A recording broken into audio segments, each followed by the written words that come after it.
पाहिजे. दडपशाहीने नाही, लोकांना दम द्या वगैरे असल्या गोष्टी महाराष्ट्राला शोभत नाहीत. आणि कोण करत असेल तर आम्ही पूर्ण ताकदीने शांततेच्या मार्गाने महात्मा गांधींचा आदर्श ठेवून त्याचा आम्ही विरोध करू.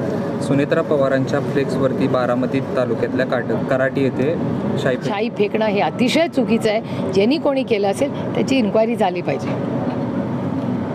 सातत्याने संपूर्ण बारामती लोकसभा मतदारसंघ किंवा मी मुंबईला पण जेव्हा जाते, मुंबई किंवा बारामती लोकसभा मतदारसंघात जेव्हा लोक भेटायला येतात, उदाहरण म्हणून देते, जर 100 लोक आले तर 95 लोक त्यातली स्वतः किंवा त्यांच्या कुटुंबातल्या कुणाला तरी नोकरी मागण्यासाठी येतात. मुलं शिकलेली आहेत, स्वतःच्या पायावर मेरिटवर काहीतरी करू पाहतात. पण जवळपास 95% अर्ज तुम्ही आज माझं सगळं बघू शकता ही नोकरीसाठी आहे. कारण का बारामती लोकसभा